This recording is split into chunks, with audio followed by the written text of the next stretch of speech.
بيبدأ الفيلم بكلب عبقري اسمه مستر بي بادي، واللي بيحكي لنا عن حياته وهو صغير، وبيقول لنا انه كان مختلف عن باقي الكلاب علشان كده ما كانش فيه اي طفل راضي يشتريه. وبالرغم من كده مستر بي بادي ما استسلمش وفضل ينمي مهاراته لحد ما اتخرج من الجامعة. وبيعرفنا على الولد اللي اتبناه اللي اسمه تشيرمان، وبيقول لنا انه بقى وصى عليه، وبيقول لنا انه قرر يعرفه عن اللي حصل في الماضي علشان كده اخترع آلة الزمن. وبينزلوا هما الاتنين المعمل اللي بيكون متطور جدا، وبيركبوا آلة الزمن وبيرجعوا لفرنسا سنة 1789.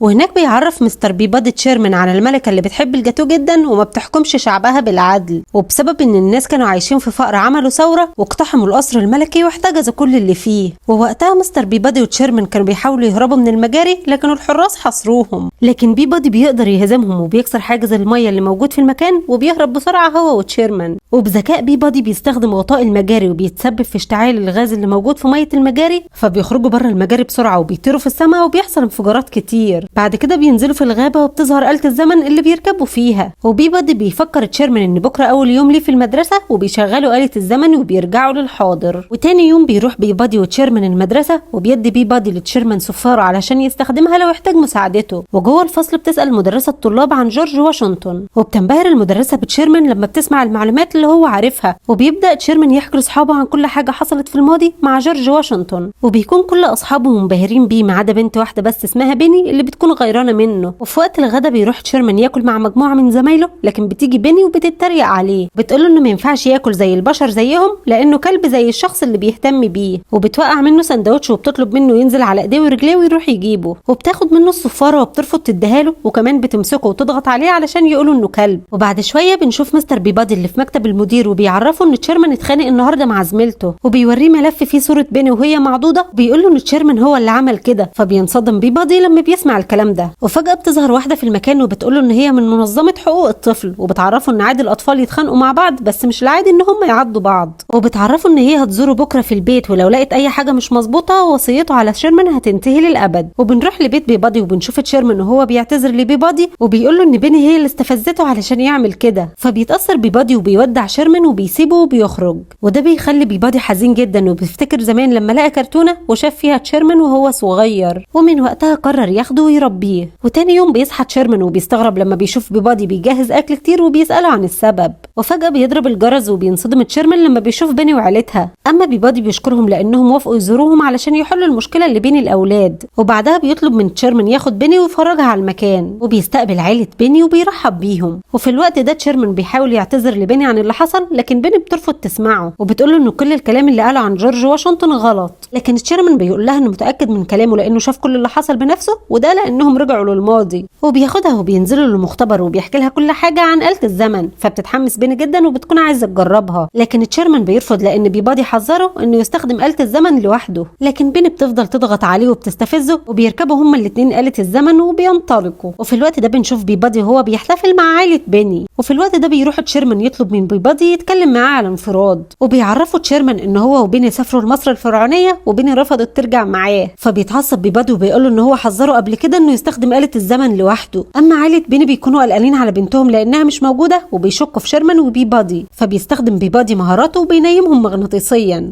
وبياخد شيرمان وبيركبوا آلة الزمن وبيرجعوا للماضي لعهد الفراعنة. ولما بيروحوا لبيني بتعرفهم انها مستحيل ترجع معاهم، وبتقول لهم انها بقت الملكة حتشبسوت. وفي الوقت ده بيجي الملك توت عنخ آمون اللي بيكون صغير، ووقتها بيني بتفهمهم ان هي خطيبة الملك توت عنخ آمون. فبينصدم تشيرمان لما بيسمع الكلام ده، وبيفهمها مستر بي بادي ان توت عنخ آمون هيموت وهو صغير، وبيطلب من الوزير يشرح لها ايه اللي هيحصل لها لو الملك توت مات. فبيقول لها الوزير ان لو الملك مات هيقتلوها ويدفنوها معاه في نفس المقبره. فبتنصدم بيني بالكلام ده، لكن الحراس بياخدوها وبيمشوا. اما تشيرمان وبي بادي بيترموا في واحد من القبور وبيتحبسوا، وبيفضل بي بادي يدور على مخرج وبينجح. وبيبدا بي بادي يحل اللغز علشان يعدي من الافخاخ، ولما بيعمل تشيرمان زيه بيغلط في اخر واحده، فبينهار المكان وبيجروا بسرعه وكل واحد فيهم بيركب مركب. لكن بيعرف بي بادي ان مركب تشيرمان هيتدمر، فبيستخدم حبل وبيسحبه للمركب بتاعه وبيخرجوا هما الاتنين. وبنروح لحفل الزفاف وبنشوف الوزير اللي بيرحب بالموجودين وبالملك توت عنخ آمون. وقبل ما يتم الزفاف واحد من التماثيل بيخرج نار من بقه وبيقول لهم لو الجواز ده تم هينزل عليهم لعنات كتير. وبنعرف وقتها ان دي خدعه من مستر بيبادي وتشيرمان. وبيطلب بيبادي من الوزير ياخد بيني ويخرجها بره المدينه. وقبل ما بياخدها الوزير بتقع قطعه فحم على رجل تشيرمان فبيصوت والنار بتمسك في المكان. وبيقع بيبادي وتشيرمان على الارض وبيعرف الموجودين وقتها ان دي خدعه. فمستر بيبادي بياخد بيني وتشيرمان وبيجروا بسرعه علشان يهربوا من الحراس. وفعلا بيوصلوا لآلة الزمن اللي بتاخدهم وبتختفي. وفجاه آلة الزمن بتشغل انذار الطاقه اللي على وشك النفاذ. لكن مستر بيبادي بيجيله فكره وبيقول لهم انه عارف حد هيساعدهم. وبيضطروا ينزلوا في عصر النهضه سنه 1508 خصوصا في ايطاليا. وبيقابلوا دافنشي اللي بيكون بيرسم الموناليزا وبنعرف انه صديق بيبادي لانه زاره هنا قبل كده اكتر من مره. وبيطلب منه بيبادي المساعده علشان يعيدوا شحن آلة الزمن بتاعته. وبعدها بنشوف بيبادي ودافنشي اللي بيصنعوا آلة بدائيه علشان يشحنوا آلة الزمن. اما بيني بتطلب من تشيرمان يستكشفوا المكان اكتر. وبيروحوا المختبر دافنشي وبيتفرجوا عليه وبينبهروا لما بيشوفوا الطياره البدائيه. وبتفضل بيني تزن على تشيرمان علشان يجربوا الطياره دي وفعلا بيجربوها وبيطيروا. وتشيرمان بيكون خايف جدا على عكس بيني اللي بتكون مستمتعه. وبتطلب منه يسوق الطياره لكنه بيرفض